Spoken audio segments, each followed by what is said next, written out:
It's the Agribusiness Report. I'm Tony St. James, and today we're joined by Jeff Risley. Jeff is the Executive Director, Renewable Energy Farmers of America.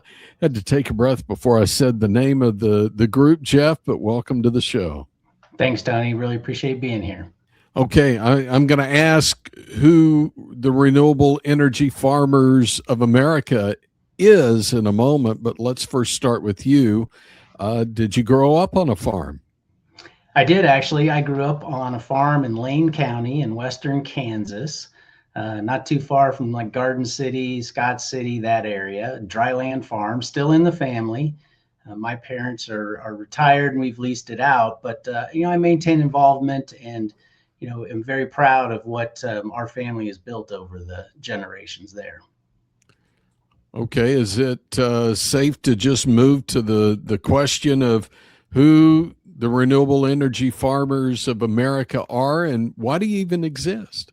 Yeah, of course. We created the Renewable Energy Farmers of America to solve a couple of problems. One, there was no place for, farmer and rancher landowners to turn to when they were getting approached by these renewable energy developers about leasing their land. And we knew that, commodity associations and associations in general were something that landowners were very familiar with. So we believed by creating a farmer-led organization that had other farmer and rancher members as landowners who were either hosting renewable energy projects or who were interested in it, that we'd be able to actually then serve as a service organization to them, a place for them to allow peer-to-peer networking, get education, everything to help them navigate renewable energy decisions and make the best decision for their land and their livelihood. So we created it last year, launched it, and we're in our second year now.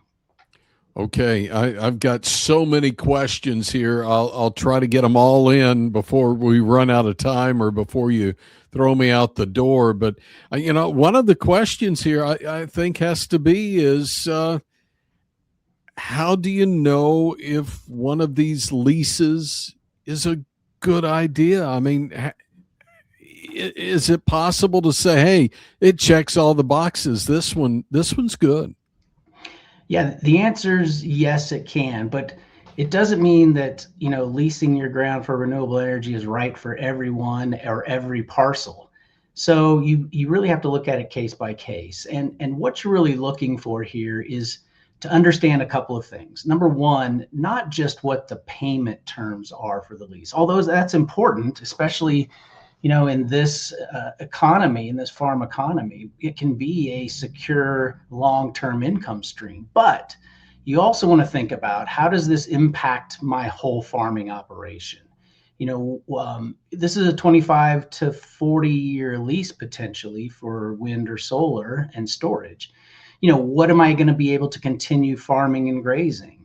What about tax and succession and estate planning issues? So, think about the things that can impact your operation as well as bring payment. And there are absolutely, things to look for in a lease that I'm happy to share as well. Okay, and I guess how would I spot not just a good deal, but a fair deal here? What are some of those items we need to be looking for? Yes, and just as a side note, that's one of the services we provide to members is non-legal lease review. We're able to look at these, projects and say, okay, we're looking for things like, what's the land use limits? Exactly where might these wind turbines or ultimately solar arrays be placed, and what will I be able to continue farming potentially? The payment structure itself. Are there escalators in there to protect against inflation? You think about things like construction access. So when you move past leasing and into construction, it can be very disruptive. So making sure that your operation isn't disrupted indefinitely and that you're able to actually still work around your ground. You've got to think about things at the end of life as well for this project. So make sure that you have provisions in the lease for either repowering, it's called, or decommissioning. Repowering is bringing in new technology and keeping the project running, and decommissioning is removing it entirely and bringing the land back to the place it was. The interesting thing about renewable energy is yes, it takes land potentially out of production, but not indefinitely like housing or commercial development can. So, but it is a decision that's long term that you need to really think about, and that's what we help our members step through. I live near some wind farms at this point, and some solar going in very rural areas here. But I'm kind of watching the turbines there, and I'm going, okay, we're not quite to 20 years yet. We're getting close. What happens when we hit the end of a lease? Yeah, you're exactly right. In fact, a lot of wind farms, and several of our members, in fact, have had their wind farms over 20 years. And that brings about, as I said, those two kind of options. And it really depends on what was written in the original lease. But more than often, they are allowed to either decommission the project because it's just no longer feasible for the developer, which means they literally tear it down, even underground, remove as much as they possibly can, to restore the ground so that you can farm it and ranch it the way you did 20 plus years ago. Or they're going to repower.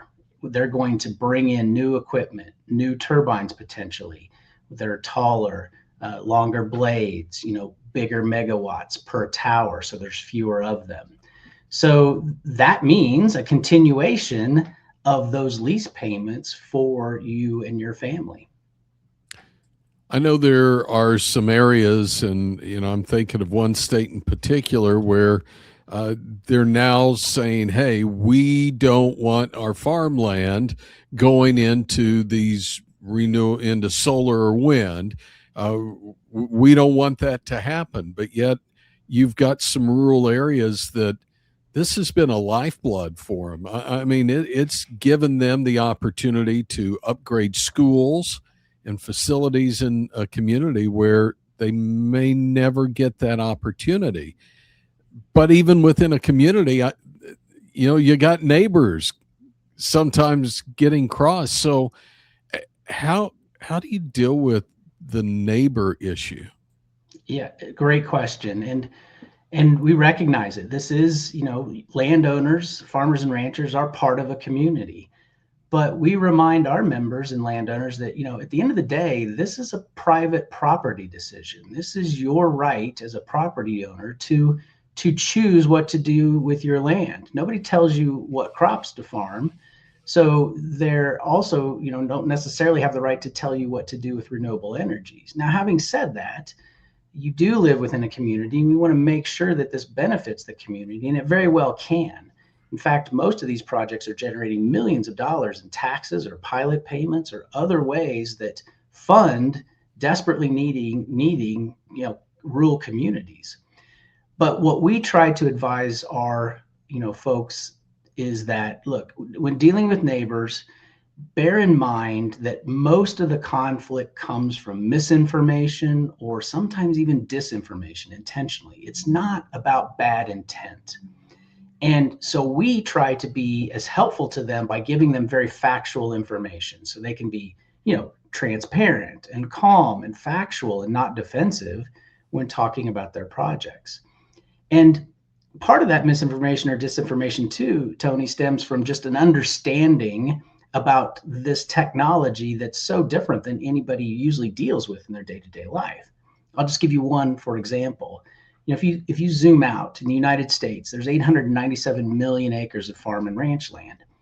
Currently, solar only occupies a fraction of a percent. It's actually 0.014%. So even if you project out the total solar that's in the interconnection queues by 2030, you're still going to be less than 1% of farmland that's taken out of production. Now, I get that in certain states, it can be very concentrated and it doesn't feel that way whatsoever. But because of the productivity of the American farmer, and because of things like agrivoltaics, where you can dual use, farm the ground and graze it, and or raise certain crops, there are definitely ways to make renewable energy and farming work hand in glove. Okay, Jeff, I'm going to put you on the spot here.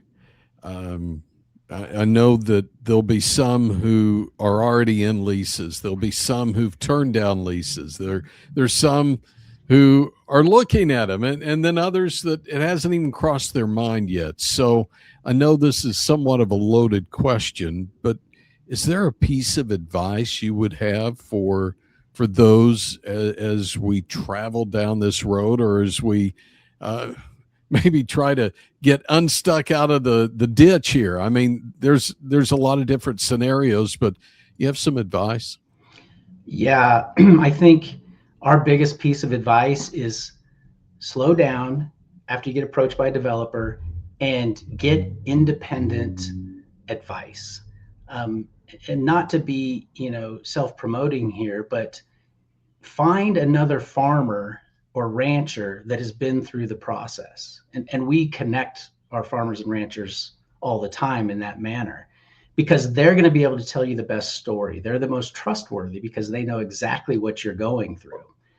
And we really see people kind of acting too quickly. They might see the dollar signs. They might not understand the lease. So we're saying just step back, take a moment, give us a call. We can help you out, or at the very least, talk to somebody else who's been through it, so that you're making the right decision for your land and your long-term legacy. Talking with Jeff Risley. Jeff is Executive Director, Renewable Energy Farmers of America. I bet you have a website. Where do we find you? Yeah, thanks for bringing it up. Yeah, it's renewableenergyfarmers.org. We have a lot of public information on there. You don't have to be a member to get a lot of that, but to get a lot of our services, you do. And membership, we have 3 categories of membership, from $50 to $250 a year, based on your particular needs and where you are in the renewable energy journey. So check us out, and we're there to help. Again, Jeff Risley, Executive Director, Renewable Energy Farmers of America. I'm Tony St. James. This is the Agribusiness Report.